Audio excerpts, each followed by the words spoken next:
Howdy, and welcome to the Mighty Motor Chuck channel. I'm Chuck. My author page is www.amazon.com/author/Charles Peters. That's me. Okay, talking about particles and waves. Particles and waves. Well, Chuck, that's such an interesting subject. You're not going to bore us to death at all, are you? In simple terms, a particle is a localized entity with a definite position and mass, except for massless particles like photons. While a wave is a disturbance that propagates through space, transferring energy but not matter. A wave can spread out like ripples in a pond, while a particle occupies a specific point in space.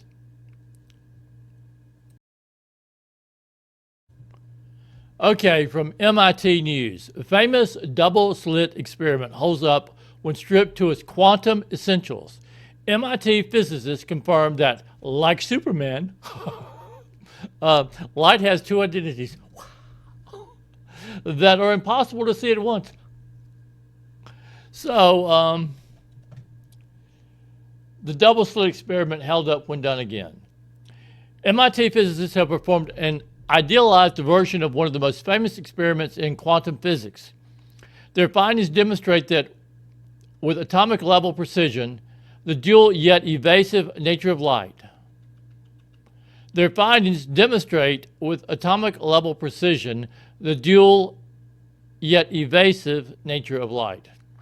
They also happen to confirm that Albert Einstein was wrong. The man was wrong. He was wrong, man.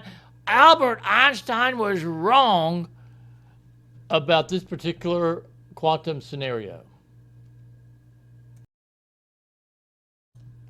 The experiment in question is the double-slit experiment, which was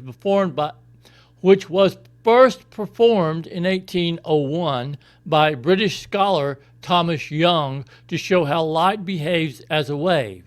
Today, with the formulation of quantum mechanics, the double-slit experiment is now known for a surprisingly simple demonstration of a head-scratching reality that light exists as both a particle and a wave.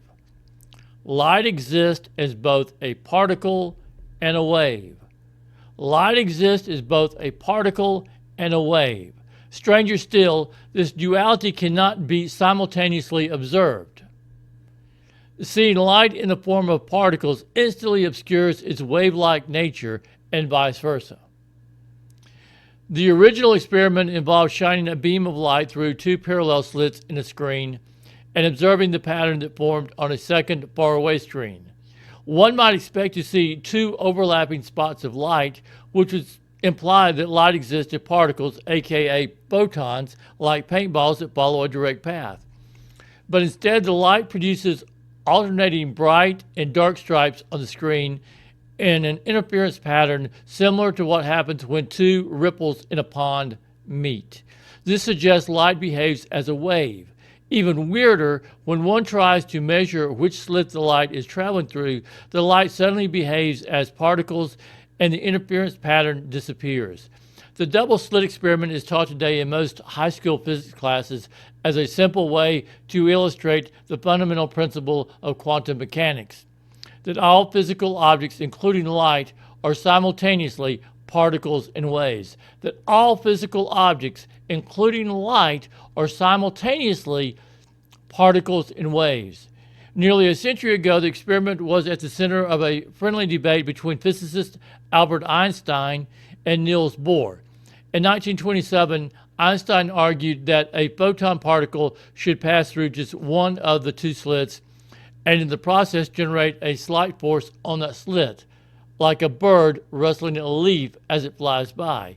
He proposed that one could detect such a force while also observing an interference pattern, thereby catching light's particle and wave nature at the same time.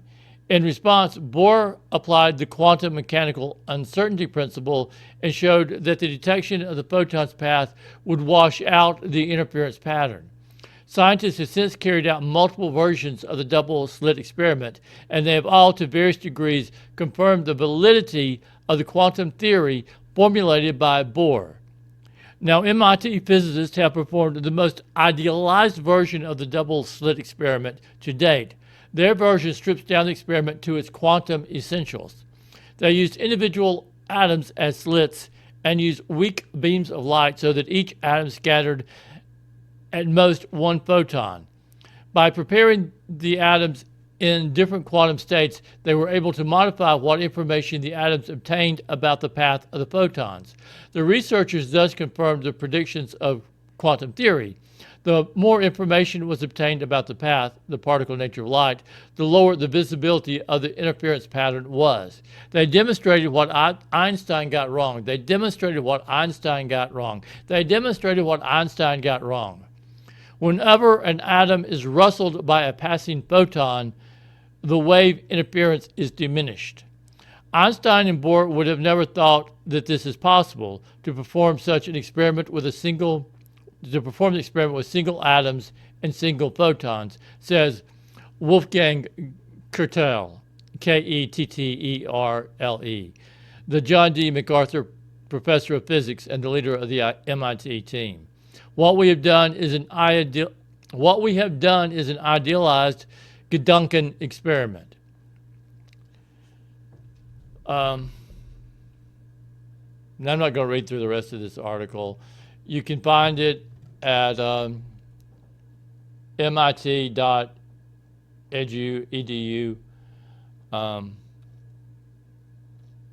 There's a good bit more to the article. I'm not going to cover all of it, though. I mean, I didn't write it, so I'm not going to. I just wanted to bring it up. Anyway, much thanks for watching and listening.